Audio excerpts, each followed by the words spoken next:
Hello everyone, Christina here with your Divine Love reading for the year ahead, 2017. Happy New Year. And because there are so many cards involved with a whole yearly reading, after this little intro, I'm going to turn it over so you'll be able to see all of the cards at a time with me as just doing the voiceover. But before that, if you would like a written summary of this yearly reading to make it a little bit easier and more convenient for you to refer back to it throughout the year, I am offering that as an instant PDF download. And what I've actually done is incorporated the written summary of each month's energies into a synchronicity journal that you can keep track of all the synchronicities on a week by week, day by day basis as they are occurring. And so, part of the ways that we are able to tune into synchronicity is to pay attention to them. And the more we pay attention, the more we receive, and the clearer the messages get. So this will be a nice little addition or a little exercise book for you to help sharpen that intuition of yours as you're continuing on in your divine love journey.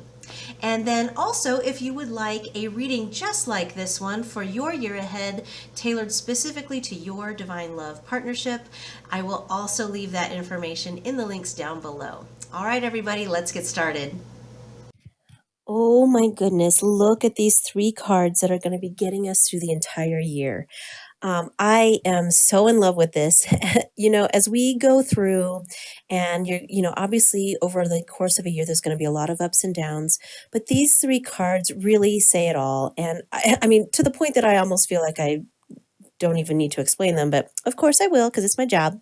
Okay, so just starting right there in the center with that eternal flame card, the if you are on a divine love path, this is reminding you that no matter what is going on in the 3D, no matter if you are in contact or out of contact, if you are, in physical proximity to one another or not, it doesn't matter because the soul bond is already there.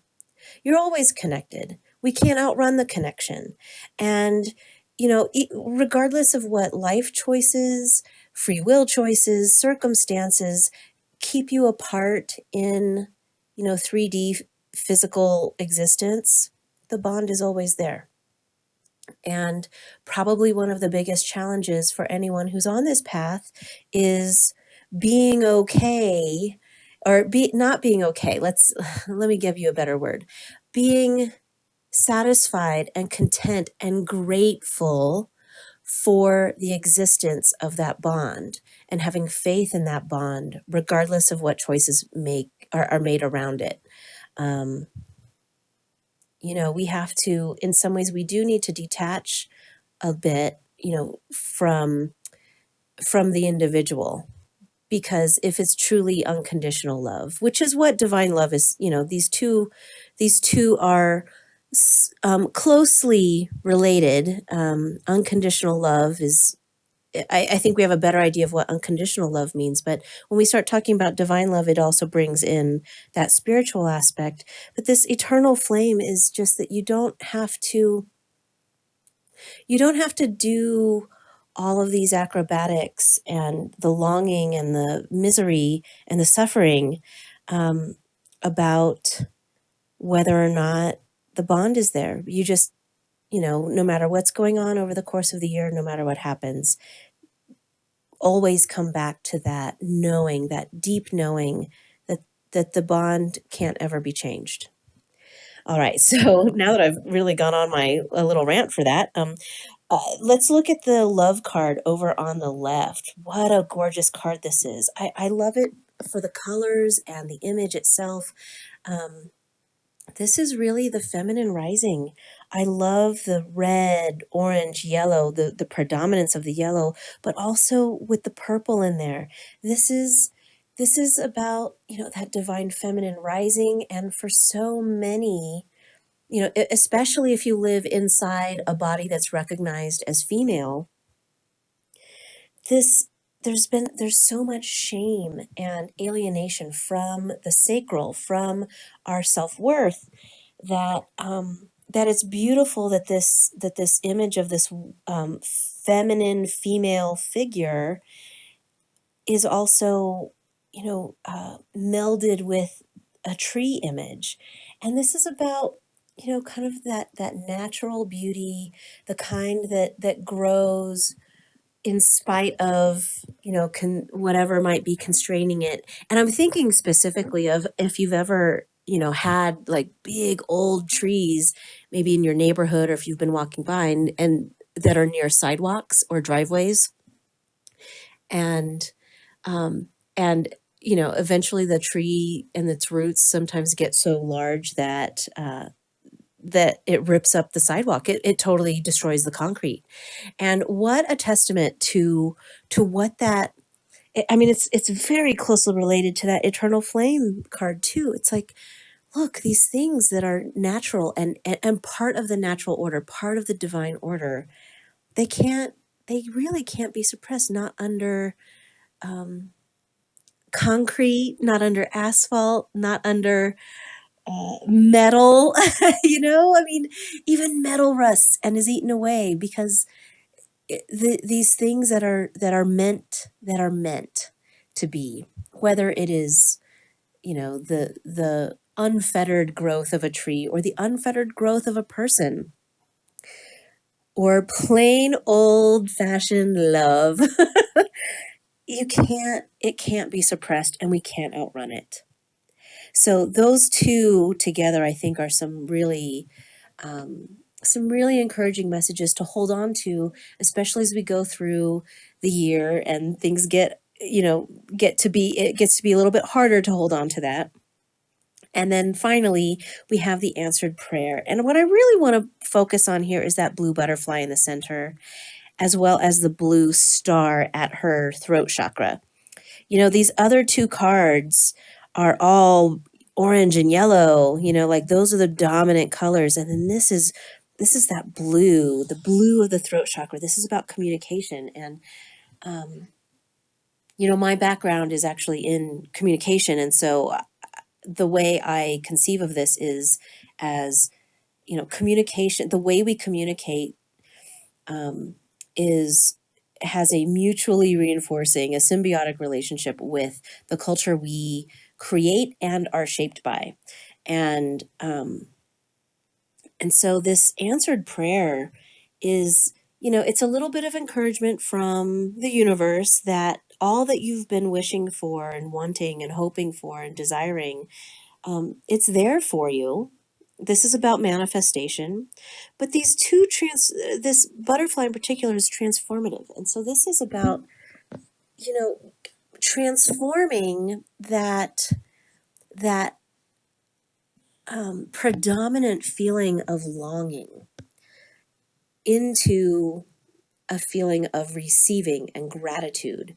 And I know that sounds just so trite, especially in these circles, but what I mean by that is, if you are on this divine love journey, and separation seems to be a very dominant theme, especially if you're watching videos like this and seeking out information. If you're in that state of longing for too long, it becomes the way it starts to kind of fuse itself into your muscle memory, into your consciousness, and then you get so used to that longing that it also permutates your what you think what love is, even what so it starts to kind of corrupt a bit that eternal flame and that love card. Like you get, if you stay in that state of longing for too long, and especially if you have a pattern of that, in if you have a pattern of one unavailable person after another, what that comes from that initial love blueprint about what love feels like. If you had an absent parent, or a parent who or even an early formative relationship in which you felt like your partner were out of reach, or your parent were always just out of reach, you come to understand love as an expression of absence, longing, unavailability. And so this card is really about transforming that, transforming that feeling of, oh, I don't have this, that lack, that, you know, that feeling of being without, and extracting that out of your love blueprint and coming back to the faith in this internal flame and love. I mean, in many ways, just conquering all. And, once we kind of get out of our own way. And I do like that this card is of a different color. It is qualitatively different than the other two cards, because this is your action. Like, part of it is like, you'll get what you want when you get clear about what you want. Okay, so like I said, again, extracting that feeling of longing out of what the love blueprint displays. So 3 great cards getting us through. Let's go ahead and get into the month by month. Okay, so we're going to begin with January, obviously, but just as a note about how this reading is organized, we who are watching and engaging with this video, our cards will be on the left side of the screen. Our counterparts will be on the right side of the screen, and the card in the center is a bit of advice, kind of managing the two energies as they both are and are not in interaction with each other. So starting on our side, we've got the Lovers. And how perfect is this? Especially after, coming out of December 2016. This, and even just what I was talking about in the last slide, this is about our faith that the connection is here. We're ready. If we've been engaging, it's like, yeah, we're ready. We're ready to get on this. Even though looking over on their side, they are continuing to go through their process, and they're continuing this death rebirth. December was that death, and now in January they'll be working on the rebirth. And they, culturally, they're having a lot of they're getting a lot of reinforcement and support for like whatever impulse in them is drawing them toward that new start, that real fresh new beginning. And so despite our desire on our side with that Lovers card, to be fully engaged, that center card says be supportive, and the caption, sorry, says make a genuine effort to show you care. And this is, I'm still seeing, though, the bigger energies around both of these are about having faith in that eternal flame despite the absence. And this being supportive card still does not feel to me as a go and be present and, like us moving toward them as a way of being supportive. It's like, in the absence, have faith. Okay, so sorry, I'm skipping around quite a bit. If you look at that Lovers card, there's that angel Cupid aiming its arrow directly down at these two lovers. And then in the center card, the angel is also holding a bow and arrow. And both of these to me are saying, like, faith, you can't outrun it. The bond is there. You don't have to nurture the bond because it's done. Like, that work is already done. That work already got completed before, like when you signed your soul contract, before the soul's incarnated. I mean, like, you don't have to work. You don't have to do that work about maintaining connection because the connection is there. But because this love needs, we like to be able to express love and have it, be in the world somehow. This be supportive card is about, like, it really is even about, like, that transformation of how we think, how we transforming how love can express itself. Like, there are a lot of ways to and I'm thinking actually of a Rumi poem again. I can't remember the whole beginning part of it. Maybe I'll revise the calendar for this. But it says, to put this poem up front. But the poem is basically like kind of the punchline. Oof, that's an unfortunate phrase. But the main idea of this poem is there are so many ways to get down on your knees and basically pray or give praise or, acknowledge the divine. It's the same with love. There are so many ways to demonstrate love. And particularly if you have some problematic love blueprints, then you know that because you have access to some of the more wonky ways of demonstrating love. And so this month of January is about exploring how else can I be an anchoring, stable, loving presence, loving energy in this person's life, even when we're not in contact, even when we are physically distant from each other, as well as emotionally distant from each other. So this month is like, how do I transform my expression of support under these circumstances? And like I said, remember that they are in a period of rebirth. This is like the butterfly trying to emerge from its cocoon. We actually are not doing anybody any favors by quote unquote helping them to break out faster. Okay, so here we are at February, and I know it looks like more of the same, but I do want to give you some encouragement that this is the last dregs of the destruction that they have been experiencing for, well, really like all of 2016, probably, as well as the most recent events that happened sort of at the tail of the year. I am going to start on their side since I'm already starting to talk about it. They've got this tower card, and that, like I said, the intense part is over. This is them now really fully acknowledging how shaky the foundation was. They're doing their own demolition now, and not in an erratic, unfocused way. It's like they are very conscious and deliberate about, oh, I think I see what the problem is here, and I need to not have that anymore. I mean, it's that kind of awareness. And what else? The other thing I would like to note about February is that there are two eclipses during this month, a lunar eclipse and a solar eclipse. And, eclipses have this energetic ability to eclipse people and things and circumstances out of our lives if they're no longer serving us. And that does appear to be the kind of energy that's helping them with this tower card in February.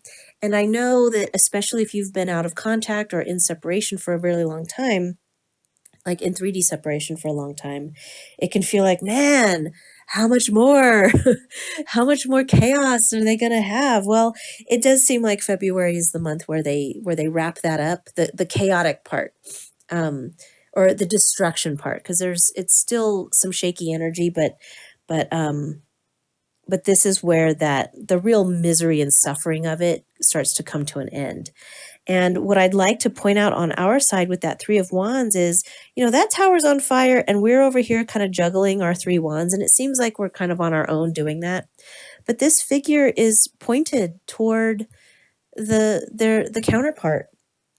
And, if this were just a snapshot out of a film, the next few frames of the film might show us kind of tossing one of those wands over to our counterpart to help them burn their stuff down. And not because we got in there and we're like, hey, I'm about to rock your world, let me burn your house down. I mean, this is more like, with our mere presence and firm connection to divine love, unconditional love, kind of authentic selves, our ability to see into their light no matter how much, dark, crusty stuff they've built up around it. That just that mere connection to it, not even because we're expressing any of it to them, just that energetic connection has been a catalyst. So even if you can't see it, even if they're not, you're not even in a position to hold their hand in this darkness, right? I mean, it's this card is like, or the arrangement of these 3 cards are kind of reassuring you that no, you're having an effect and it's a positive effect on them, even though it looks like chaos, even though it looks like, we have to be like we're not even in the picture at all, like they don't want anything from us.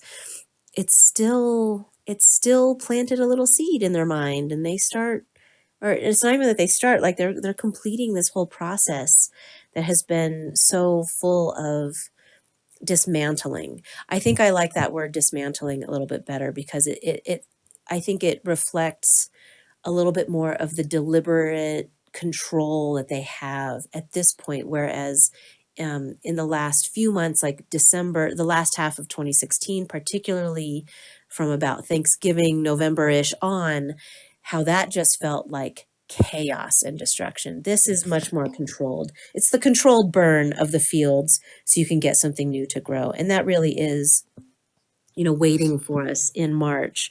But before that, that center card with the advice, it's an echo of what we have kind of in January, and it is just about turning on our heart light, have the wands, have that fire burning. Um, it really is more like keep the home fires burning. You know what the light of love is and feels like, and you don't have to throw this to them. They just need to know it's there. Okay? And it's not, you don't even have to like let them know, hey, it's always there. I mean, they know. That goes to the overall energy cards. They know. So just continue. I know at the very least, at least February is a short month and we'll get to March a little bit sooner. So let's go ahead and do that since it does turn around and pick up a little bit. Okay, so here we are at March, and I really, after coming off of these eclipses in February and that destruction, here you can see if you're in the northern hemisphere, it's, spring will be wanting to emerge, but they've got the Fool. They have it's just, they had some residual energy, some cleanup to do off of 2016, and it took them about 8 weeks to do it because it was massive. All right. And also, you know what? Cut yourself some slack about anything that you are also continuing to clean up on your side. Um, because yeah, we've all been through quite a bit, and 8 weeks of cleaning things up and kind of getting ourselves back in order and figuring out what kind of roots we're going to plant, that happens in those first 2 months. And so then that makes it possible um these for the counterpart to emerge as the Fool, like having their real brand new beginning. Like, look at that. This is major arcana. This is the zero card. This is, they're emerging from the cocoon. They're emerging from that void space, that creative void. And now they are, I love this little is that a butterfly? That's like that has wrapped them up, and the caduceus too. You've got two spiraling um, energies that surround them. And what I love, and they have that sun up in the corner. And what I love is that on the other side, on our side, is the sun and the moon, and they're facing each other. This is the beautiful, the beautiful new dawn that we've been waiting for so long. And, I'm even, look at this advice card, receive with love and appreciation. And it's facing our side.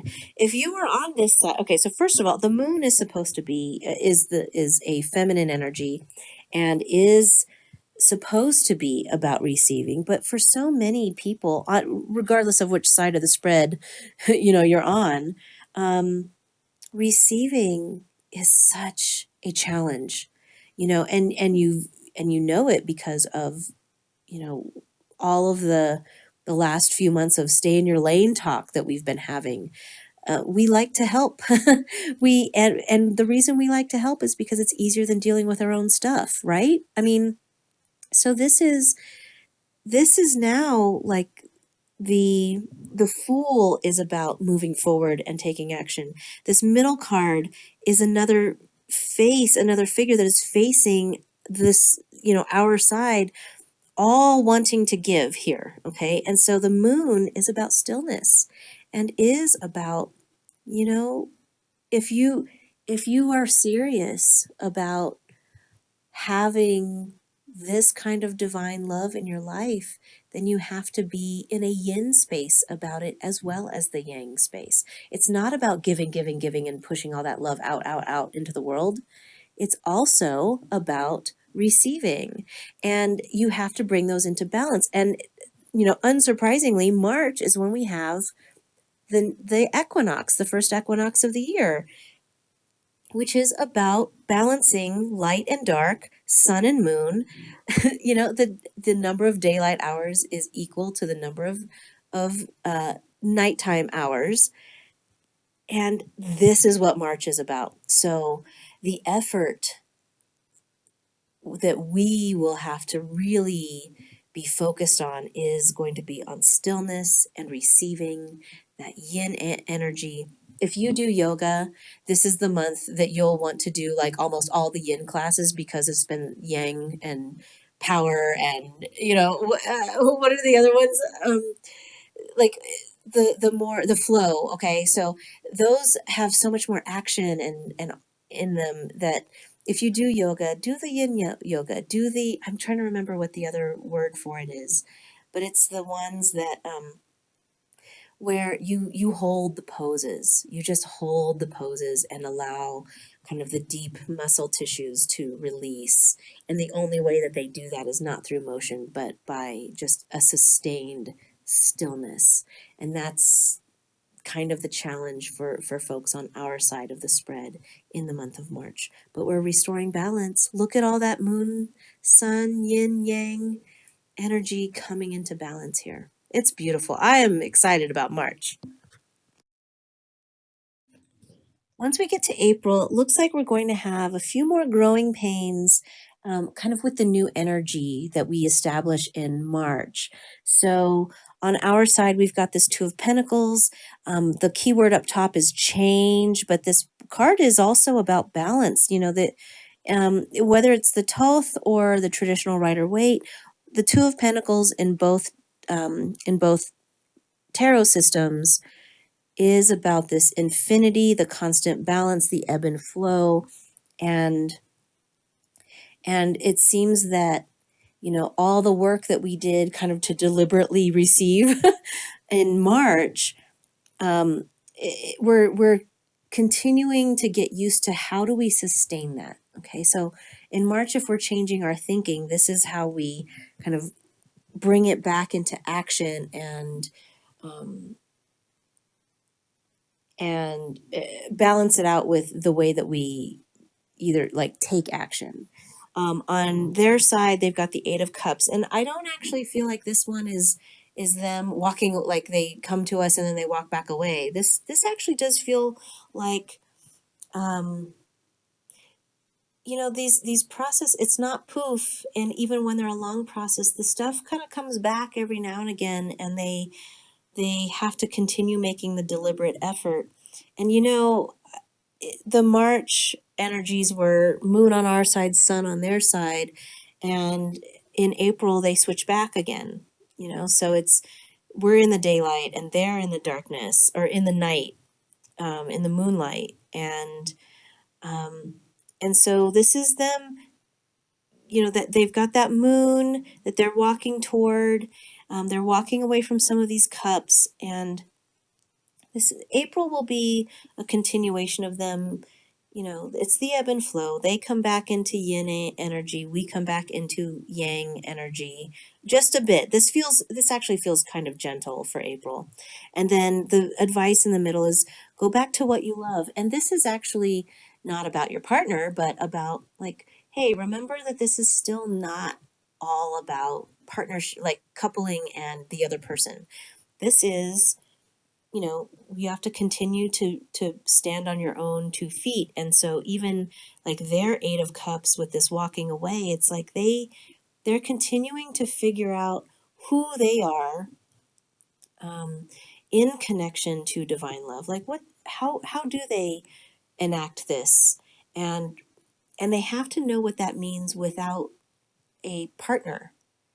Okay, the divine love has to go to them first, and they have to continue walking away from things that don't serve them, and they're just working that out. So there might be a little bit of introspective, a turn inward on their side, a bit of retreat. On our side, we're coming out of our retreat a little bit and doing a little bit more to, okay, I need to take a little bit more action and go back to those things that I love. Who am I in the world?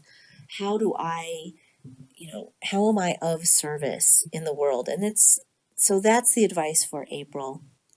Allow them to kind of continue to be a little bit. I don't really feel like they're going to be like super out of contact and like cutting you off. It just feels like, okay, they'll turn inward and you go do your thing, and everybody's just doing their own thing, but not in it won't have that feeling of tension or, defense or barriers on it. Um, it just feels like a little bit more of getting used to what the March energies feel like in practice, in sustained practice. Okay, so May looks like it might be a tough month, but it seems more so because of the way people are thinking about things more than because things are actually terrible. Okay, so on our side we've got that Three of Swords, and it's like, oh, all of this heartache, like just on our side we're remembering the heartache. On their side, they've got this devil card, and this, I really see devil cards as karmic bonds, karmically bonded or indebted relationships. And what it seems, after we have this kind of loveliness in March, the growing pains in April, May May is when we kind of slip back into old habits of mind, okay, and habits of heart too, where we slip back into longing. Look, I mean, they're not looking at each other anymore, um, and it seems like, whatever the friction is between the partners in May, the friction itself is like an extension of the growing pains, but because people are kind of tired and it's hard to keep up, if especially like if you're think about when you do something you haven't either you've never done before, or you haven't done in a long time, your muscles get really sore. It's not because you're incapable, it's just your muscles aren't used to it. And so in May it's like the fatigue sets in a bit, and so the effort is, I really like this advice card because it is so like it's so like, no, act as if your partner is here, act as if, like, even though like they might be behaving in ways that have previously, I don't want to use the word trigger anymore, but have previously set you off in to think, off into a habit of mind, like, oh, this is so terrible, or oh gosh, we're going to go into this again, and all of that weird longing, lack mentality, or I don't deserve this, and what is happening, I want my space and get away from me, like all of that nonsense, where we start rebuilding the barriers to love. That card in the center is no, no, no, no, no, no, no, no. You go back to love, always go back to love, because that's the only way you keep those barriers from being rebuilt, even though it's quote unquote comfortable because it's familiar. Um, and actually, that's what that devil card is. It's like it's the devil, they're both sides are so used to a particular relationship to love that the fatigue of getting through April as the growing pains start. Um, it's very easy in May to slip back into that, and so this is absolutely not a prediction that like, oh, everything goes to crap again in May. No, it's that it's like a little heads up that if you let yourself slip back into those old habits of mind and old habits of heart, then it can feel like this. But if you can stay connected to divine love, behaving in loving, unconditional loving ways, toward your partner, then May won't be won't be that bad for you. And here again, June looks like it's got all these dismal cards, but this feels really good. I know that seem you're like, no, I'm looking at the cards. That's not good. No, it is. Trust me. So this is in June. It's like everybody's been doing all of this internal work for maybe the last 18 months to 2 years, or maybe longer than that. And so it's all been internal, and then you're able to turn toward your partner and you're kind of working out those new energies with each other. And then June is about, okay, so now we have to renegotiate all of these dynamics with the people around us. And so on our side, we've got this Eight of Cups, and it's really about, this is not about walking away from your partner or even just your own nonsense, like your personal nonsense. This is like friendships. This is how you know the big changes are happening, is when the friendships start falling away, because they do tend to outlast romantic relationships a lot of times. Um, so those friendships that exit your life, it's because your vibration is changing and they no longer vibrate at the same frequency as you. If you are maintaining and strengthening this connection to divine love, um, these people who were friends with you in these older versions of yourself where you weren't maybe nearly as kind to yourself, those friendships start to fall away because they treated you in ways that were consistent with your own unkindness toward yourself, if that makes sense. So this is actually a really encouraging sign. It's um like like people, recovering addicts, when they are in recovery, they have to stop hanging out with the people they used to use with. Okay. And whether it's like an actual intoxicating substance, or um like other kinds of self-destructive behavior, like poor self-treatment, bad self-talk, um, that's just as addictive as anything else. Like negativity. And okay, now I'm going to say about negativity, it's not about being frou-frou and nice all the time. It's about, like, legitimately, what is your fueling energy? Are you fueled by love, or are you fueled by fear and judgment and loathing? And the people who operate that way, maybe the divas in your life, or um, the bullies, the real snarky, like they're saying that they're just telling it how it is, but really they're just being assholes. you know, um, those people will start to fall away, because what you recognize about yourself is that, like, you don't move through the world that way anymore, and you don't really have room in your energy field for people who are out of vibrational alignment with that. And a very similar thing is going on their side. The Seven of Wands is, on our side, we're just merely doing a walking away. Their side, they're having to do, it's going to be a bit more effort on their part. But I love this keyword for them, valor. This takes a lot of courage and fortitude for them to really stand their ground around people who kind of knew them when they were in really destructive behavior. And so, what we can do as our advice here, it says, have faith as they're going through that growing pain with their social circle, their social network that extends beyond you. And in some ways, it probably doesn't actually even include you. Um, as they're having to do that, be patient with them, because that's weary. That will make them weary. It will make their souls a little bit weary as they're having to break off friendships and defend their new sense of themselves to people who are like, I've known you for 20 years. You were never like this. And like, well, I am now. They're really having to defend and seek out people who are supportive of these new changes they're making in their lives.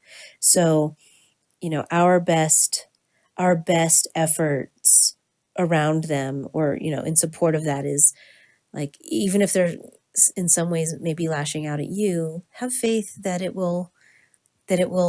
they'll do the work they need to do. So will we. That the friendships that fall out um, are falling out for a reason, and the ones that stay are also showing you um, that they're meant to be in your life as well. Ooh wee, hello July. Oh my gosh, look at these three cards. I am in love with this. Oh, so Nine of Cups, happiness, Two of Cups, love, the I love you card in the middle. I mean, I I would even go as far to say if you've been like all the growing pains up to this point, if you've been in contact or not in contact or like trying to work things out, it does feel like July will be one of these important energetic times, like for the pairings who where each individual has been doing their work on their own, they've been working things out together, and they finally come into this vibration. It really just feels like July will be a month where if you've been doing the work and you're ready, then the strong bond is like, here it is. Like this is a big lovey month. um I'm not even sure actually what else to say about it except um ooh, I wonder, I'm going to pause for a second to find out when the full moon is because there are two full moons here. Okay, so I'm back. I had to go look and see when the full moon is. There's a full moon on July 9th. And also, so the moon is feminine energy, and I talked at the beginning about one of the energies that's carrying us through the year is this rise of the divine feminine. And so both partners are allowing this divine feminine to rise. The full moon is about things coming to fruition, manifestation, like the things that you planted in the darkest times, in the winter, in the fall, or actually I think it would be more like fall plantings. Or those early spring plantings, they're coming up.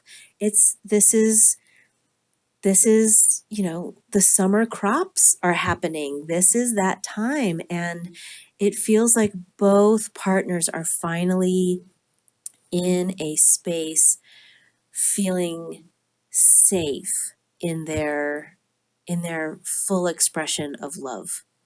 This feel, I mean, gosh, I mean, besides just what the cards are, just the energy, I'm really feeling this energy washing over me.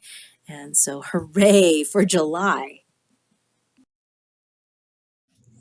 All right, so now we're in August, and if the first half of the year was about those growing pains and the friction associated with it, it looks like the last half of this year is going to be really about strengthening. It's like that massive turning point that happens in the summer, or excuse me, if you're in southern hemisphere, like that happens between June and July. August is a little bit is we're beyond the growing pains, and now we're into the strengthening. And so on our side, we've got the King of Swords. The only thing that's really popping out at me on this King of Swords are those three ravens. This is about following your signs and really tempering. Okay, so the King of Swords. This is like the most masculine. Well, in the minor arcana, this is a very masculine card because it's, first of all, it's a king, but it's also swords, which is the intellect and logic and reasoning. And so for so long, those have been equated with masculinity, as if with femininity being associated more with intuition. And what I love about these ravens is that it's like the masculine, the intellect. Also, swords are about truth, as an energy. It's like knowledge and truth and what we're calling reason is being tempered by these three. Like we understand, like there's no longer a divide between like intuitive reading signs and following nature. It is now incorporated into that those traditionally masculine um expressions of the intellect and of reasoning. So this is a really lovely card about knowing, about how do we know and what do we know and what counts as truth. Those things come into balance for our side. Like it seems like for us, for a long time, we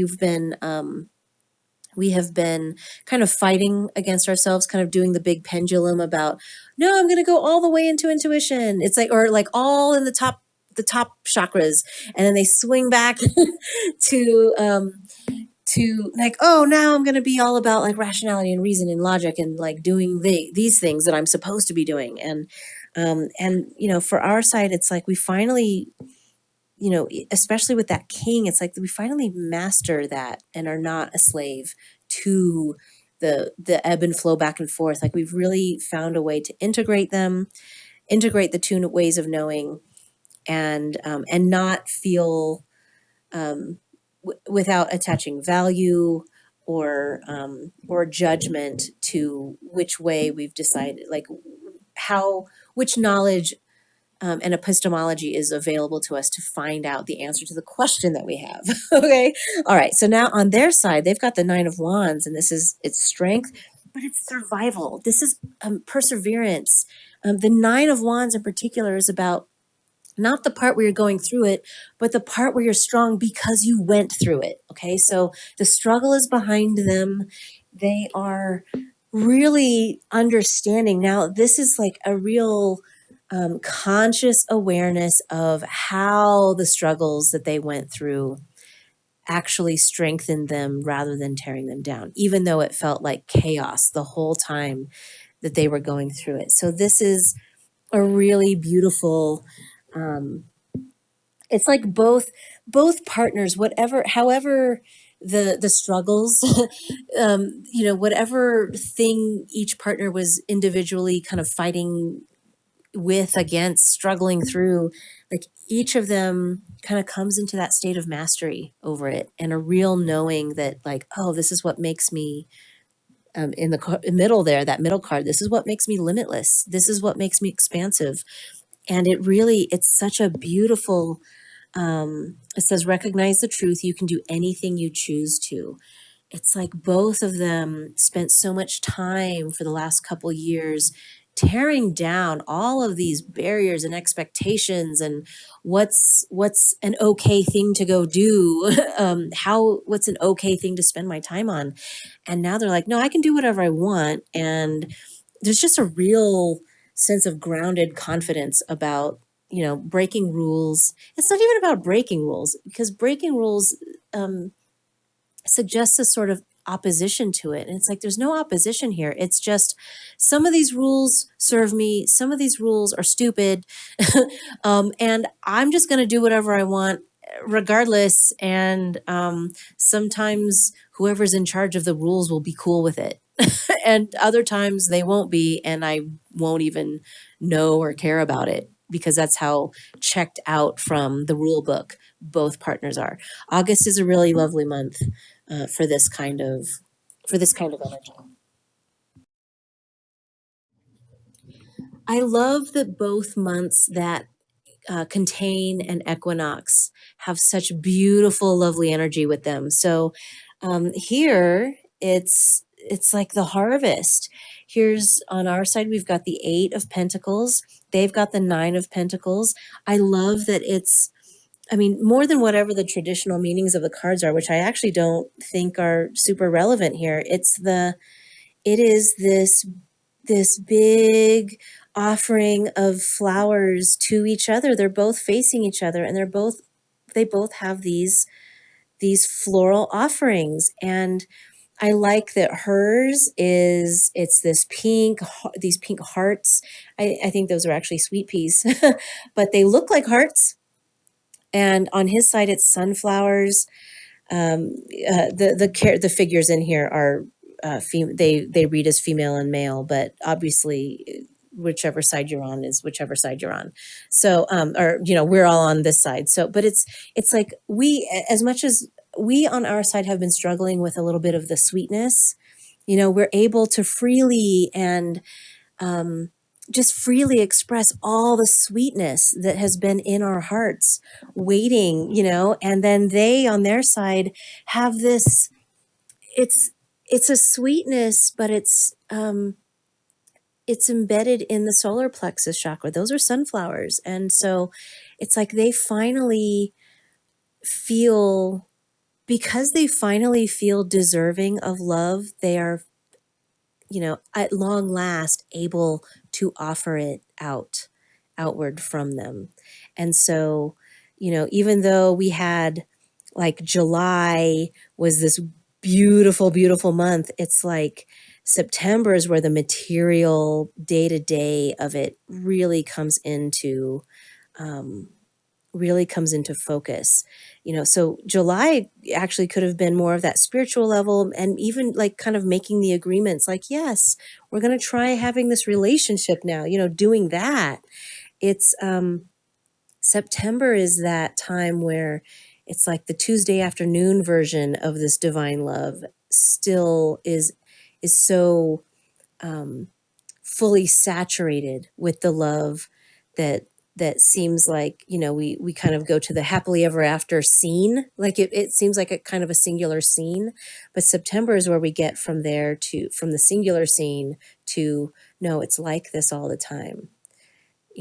Which is not to say that it's just like bliss and butterflies all the time. It just means that the ways that the partners engage, like the frictive conflict is, it's or when conflicts do emerge, they don't have the same kind of friction and kind of misery attached to them. It's like there's such a groove that's happening in September, that even if there are conflicts, it's so, like, each partner is so coming from a place of courageous love, a courageously loving space, that they know that it, like, having a disagreement is not, it doesn't spell curtains for the whole thing. I mean, no, there's no fear in it anymore. It's like both partners finally fully embrace and embody the idea that love is not risk, love is not dangerous. Our hearts are not these fragile things that need to be protected, because they know that love and our hearts, it's all strength. When you are from that loving space, it is the strongest place in the world. And and and we have fully dismantled and disintegrated all of the lies that we've been told otherwise. And so there it is in that center. It's an advice card, but it's like it's weird as advice, but it says there's a connection of love that divide that there that there is a connection of love that defies explanation. And I love that they are two trees, too. I mean, look at all this earthy, gardeny energy.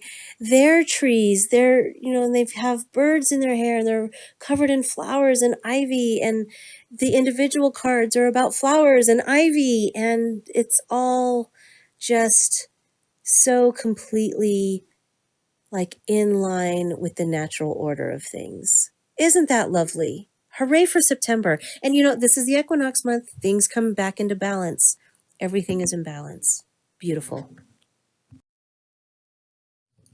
Moving now into October, I really like this spread, because it's like both partners are off doing their thing. It's like, if you read The Alchemist by Paulo Coelho, it's about pursuing your personal legend. And on our side, we've got the universe card, and that's definitely what we're doing. Like, we're really not busy with it, but like we're really embedded and committed, and all of our, not all of our energy, but we're just taken up by pursuing our personal legend. And then they on their side has art and temperance, and it's finding their own balance and finding their own. I like this. It's the yin yang, and then this. It's almost like smoke. I mean, it looks like smoke, but I just feel like it's this energy that's kind of emanating off of them. They're figuring out how they bring their newfound balance into the world, and, as a service. Like, what service do they perform? What Being a person who is in this new state of balance. And so both both sides of the partnership are off doing their things, and like being all they can be. And then the advice is kind of like the hey, I mean, everybody's so excited about their own work, which is beautiful and necessary. Okay, so it's not because everybody's neglecting each other, but the card in the middle is like, hey, but don't forget to spend time with each other, because you like it is the thing, like, because everybody's doing their personal legend stuff, it's the thing that makes us more attractive to each other. Like, wow, you are fully being who you are supposed to be, like who you're meant to be. And that's amazing. And I'm so happy for you. And I'm doing it too. And I'm really excited for my work and my, how I'm contributing to the world. And in all of our excitement, it's not that we don't like each other anymore. It's like we just kind of we forget to make the time for it. And so this is just about like, oh yeah, okay, so it's October in the southern hemisphere. I think you guys are coming into spring. In the northern hemisphere, it's fall, but they're transitional seasons. Okay, so it's new growth, or kind of the settling in for the winter, or like the coming winter. And it's I really just see like the three cards all together being about balance, even though it's only literally embedded in the temperance card. This is about balancing that time together, time on our own, being, who we are individually, and all of that being in harmony. This just I That's the word I needed from the very start of this. This whole month feels like balance and harmony. All right, moving now into November. This is going to be a little bit of a tougher month for us. We've got that Seven of Swords, keyword futility. It's just, after October of kind of the going and going and going, and not just October, but, for the last 2 years, like all of 2016 with the purging and letting things go and dismantling, and then all of 2017 up to this point of the building, the rebuilding.